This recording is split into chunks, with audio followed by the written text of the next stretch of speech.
This isn't the first time that the president, when talking about immigration, has said things that people have found offensive. Remember we're talking about Mexican immigration, and he's, called them drug dealers and rapists and killers.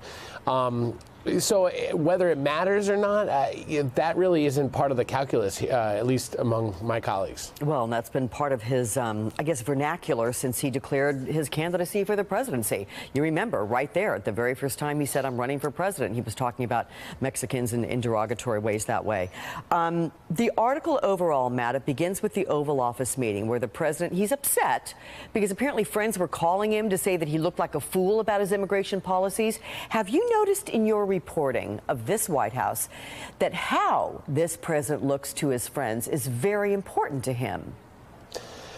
Look, I think the president surrounds himself with people he's trusted for a long time. There's been a serious turnover in the past year at the senior staff level. The president obviously takes counsel from a small group of people. And I think, like all of us, we want to know, well, hey, how am I doing? I think there's a sounding board that the president has with some trusted people, both inside the White House and outside the White House.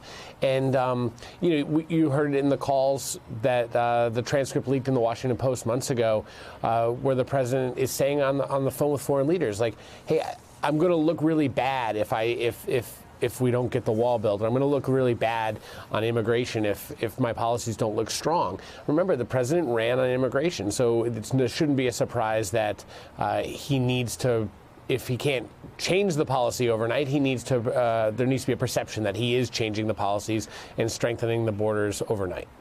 So the president's on Twitter this weekend, and he's trying to steer back the attention to his claims of bias against him within the FBI. And I know you've been writing about the FBI and all the text messages back and forth between those two agents, the agent and the attorney there. Has Robert Mueller left himself open to criticism by making these hires? Well, I mean, he is certainly open to criticism, but that comes with the territory. You don't take on a special counsel investigating the campaign of the sitting president and not know you're about to walk into a political firestorm.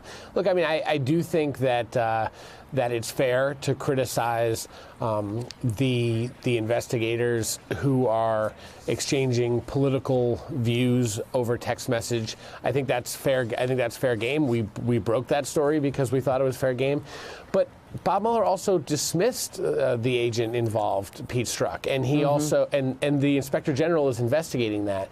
It is really unusual to see a president go after career FBI agents, and single them out. This is an institution that it's career. It's obviously is law enforcement. It tends to be a more conservative population there. It's very unusual to see, especially for a president who prides himself on being the law enforcement president. Matt, do you think the effort to discredit the investigation, do you think it's gaining traction?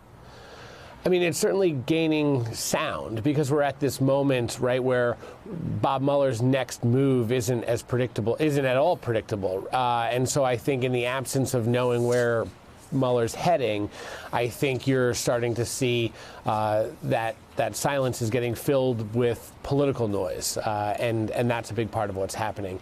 I am extremely confident that the actual investigators on Mueller's team are not worried about what the president tweets about them or what some congressman says about them, but it certainly does provide a Washington distraction.